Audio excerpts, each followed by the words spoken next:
ఇలా చెప్తున్న సహోదరి సహోదరులు, దేవుడు నీకంటూ బాధ్యతనిచ్చాడో, భర్తగా కావచ్చు, భార్యగా కావచ్చు, తండ్రిగా కావచ్చు, తల్లిగా కావచ్చు, ఒక ఉద్యోగస్తురాలుగా కావచ్చు, ఉద్యోగస్తుడిగా కావచ్చు, ఒక టీచర్గా కావచ్చు, ఒక డాక్టర్గా కావచ్చు, ఒక ఎంఎన్సీ కంపెనీలో పనిచేసేవాడిగా కావచ్చు, ఒక లాయర్గా కావచ్చు. ఏ బాధ్యత అయితే దేవుడు నీకు ఇచ్చాడో ఆ బాధ్యతలో నమ్మకంగా జీవించు, యథార్థంగా జీవించు. ఒక సేవకుడిగా, సంఘ పరిచర్యలో పాలు పంచుకున్నటువంటి పరిచారకునిగా దేవుడు ఒకవేళ నీకు బాధ్యతనిస్తే ఇచ్చిన బాధ్యతకు న్యాయం చేయి. అంతేగాని ఇచ్చిన బాధ్యతను పక్కన పెట్టేసి, పన్నంగా పెట్టేసి పాపం చేస్తానంటే కుదరదు.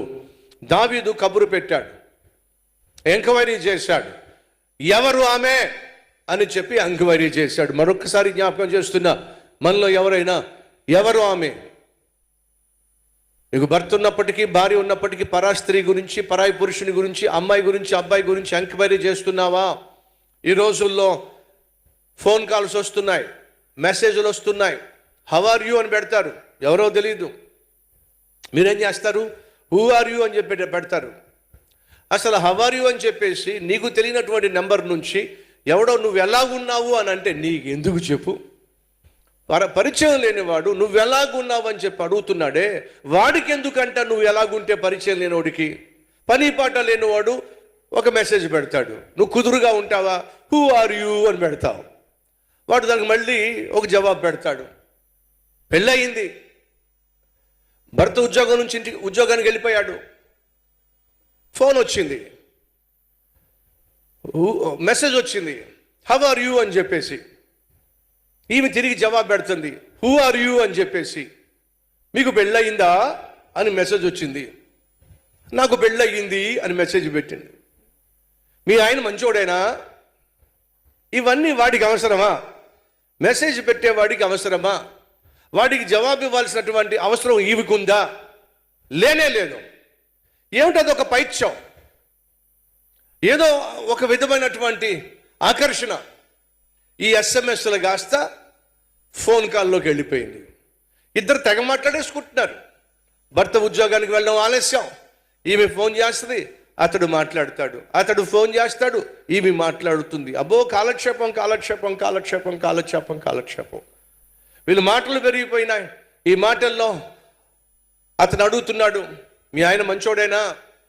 మా ఆయన మంచోడే. మరి పెళ్లికి ముందు ఎవరైనా ప్రేమించావా? ప్రేమించడం ఏమిటి? చట్టాపట్టాలు వేసుకుని తిరిగా అని చెప్పి అంటున్నావు కదా. మరి ఎక్కడికి వెళ్ళారు? వెళ్ళిన ప్లేస్ అంతా చెప్తుంది, ఏమేమి చేసిందో చెప్తుంది. ఆఖరికి నేను ప్రెగ్నెంట్ అయ్యా. మరి ఏం చేశాడు? ప్రెగ్నెంట్ అయితే ఏం చేశావు? మా అమ్మ నాన్న వేరే పట్టణానికి తీసుకెళ్ళి నాకు అబార్షన్ చేయించేశారు. అలా ఒకసారి కాదు, 2 సార్లు కాదు, 3 సార్లు అబార్షన్ చేయించారు. మరి అబార్షన్ చేయించారని చెప్పి అంటున్నావు, కానీ నువ్వు ఎవరినైతే ప్రేమించావో అతన్ని పెళ్లి చేసుకోకపోయావా? మా ఇద్దరికి పెళ్లి కుదరలా, మా పెద్దలు ఒప్పుకోలా.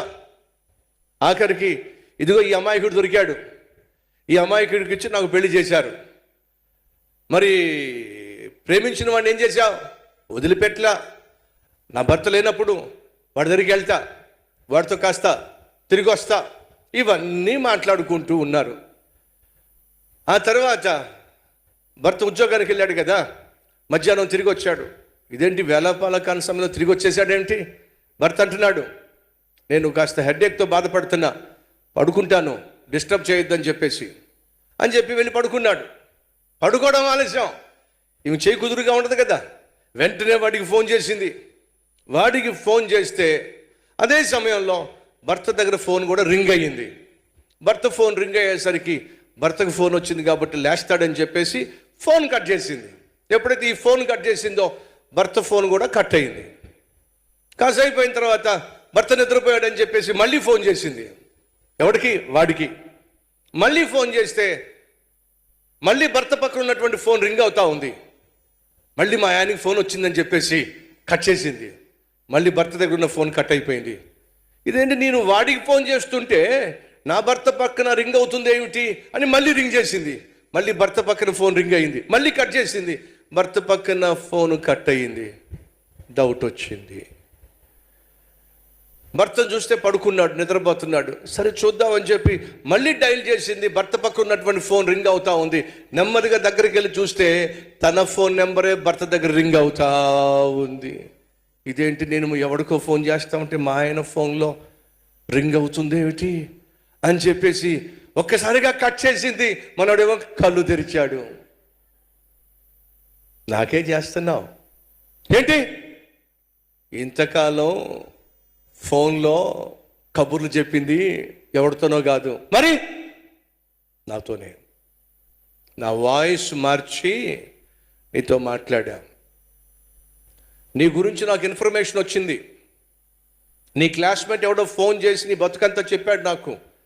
నిజమో కాదో అని చూద్దామని చెప్పేసి వేరే నెంబర్ నుంచి నా సెల్ ఫోన్లోనే సెకండ్ సిమ్ వేసా. ఏ సిమ్ వేశాడట? Second SIM. మీ ఫోన్లో సెకండ్ సిమ్ ఉందా అండి? రెండో సిమ్ ఉందా? వాడు పళ్ళు ఊడిపోయినాయి, హాస్పిటల్ పాలయ్యాడు, పళ్ళు మొత్తం ఊడిపోయినాయి. డాక్టర్ అడిగాడు, ఇలా ఎవరు కొట్టారయ్యా నిన్ను అని చెప్పి. మా ఆవిడే కొట్టిందండి అని చెప్పి అన్నాడు. మీ ఆవిడ ఎందుకు కొట్టిందయ్యా అని చెప్పంటే, నా కర్మ గాలి. కర్మ కాలితే గాలింది, కానీ నీ భార్య ఎందుకు కొట్టిందో చెప్పు.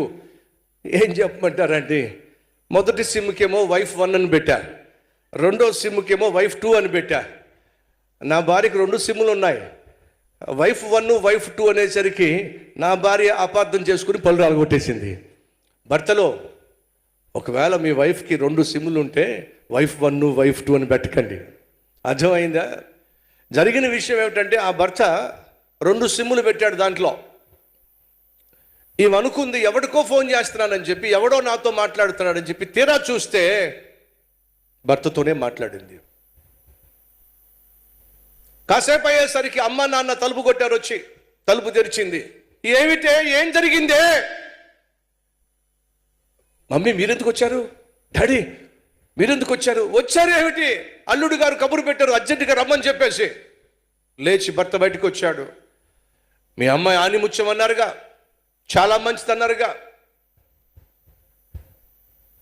తల దించడం తప్ప తల ఎత్తడం చేత కాదన్నారుగా. 3 సార్లు అబార్షన్ చేయించారు మీరు. అయ్యా ఎవరో కావాలని చెప్పేసి ఇవన్నీ కావాలని అబద్ధాలు చెప్పారయ్యా, తప్పుడు ప్రచారం అయ్యా. అస్సలు కాదయ్యా, ఎవడో చెప్తే నమ్మేవాడిని కాదు, నీ కూతురే చెప్పింది. మా కూతురు నీకెందుకు చెప్పిద్దయ్యా? మరి చెప్పింది కావాలని అడగండి. ఏమే నువ్వు చెప్పావా మీ ఆయనకి? చెప్పాను నాన్న. నీకేం పోయే కాలం వచ్చిందే? చేయకూడని పాపిష్టి పని చేసేసి మళ్ళీ నీ భర్తకే మొత్తం చెప్పేశావా? మొత్తం బయట పెట్టింది. పాపిష్టి దాన్ని మీరు నాకు అంటగట్టి ఆనిముత్యం అని చెప్పి అంటగట్టి నా జీవితం నాశనం చేస్తారా? పట్టుకెళ్ళని మీ కూతుర్ని అని చెప్పేసి ఆ రోజు తన భార్యను అత్తమ్మావుని ఇంట్లోంచి బయటికి గెంటేశాడు. సహోదరి సహోదరులు, అవసరమా? ఈరోజు చాలామంది అపరిచితులతో చాటింగ్ చేస్తున్నారు, అపరిచితులతో ఫోన్లో మాట్లాడుతున్నారు, ఆడియో కాల్ చేస్తున్నారు, బరి తెగించి వీడియో కాల్ చేస్తున్నారు. కుటుంబాలను చేతులారా నాశనం చేసేసుకుంటున్నారు.